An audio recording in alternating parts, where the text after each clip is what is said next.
వచ్చాడంటే, ఒకటి పాపంలో ఉన్న వారిని క్షమించడానికి వచ్చాడు, రెండు నశించిపోతున్న వాళ్ళ కోసం వచ్చాడు. బైబిల్లో ఒక ఆయన ఉన్నాడు, మార్కు సువార్త 5:5లో ఒక వ్యక్తికి 2000 దెయ్యాలు పట్టుకొని ఉన్నాయంట. చెప్పండి, ఎన్ని దెయ్యాలు? 2000 దెయ్యాలు. మాట్లాడమ్మా. 2000 దెయ్యాలు. ఒక దెయ్యం పట్టుకుంటేనే అల్లాడిపోతుంటారు. 2000 దెయ్యాలు అంటే మామూలు పనా? ఈ 2000 దెయ్యాలు పట్టినోడంట కొండల్లో తిరుగుతున్నాడంట, రాత్రి పగుళ్ళు సముద్రం చుట్టూ తిరుగుతున్నాడంట, సమాధిలో తిరుగుతున్నాడంట.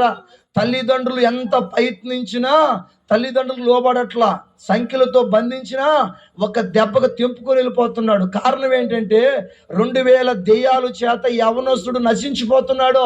ఇంట్లో ఉండాల్సిన వ్యక్తి, కాపురంలో ఉండవలసిన వ్యక్తి, భార్య భర్త దగ్గర ఉండాల్సిన వ్యక్తి సమాధిలో తిరుగుతున్నాడు, కొండల చుట్టూ తిరుగుతున్నాడు, సముద్రంలో తిరుగుతున్నాడు. అమ్మ, అర్థమవుతుందా? ఆ విధంగా నశించిపోతున్న ఆ దెయ్యాలు పట్టిన వాడి కాడికి యేసు ప్రభువే వచ్చాడంట. వచ్చి ఆ 2000 దెయ్యాలు ఏం చేశాడంట? తరిమేశాడంట, ఎల్లగొట్టాడంట. దెయ్యాలు పట్టినోడికి ఏమి ఇచ్చాడంట? దేవుడు విడుదల ఇచ్చాడంట. రెండో మాట, మూడో మాట చెప్పి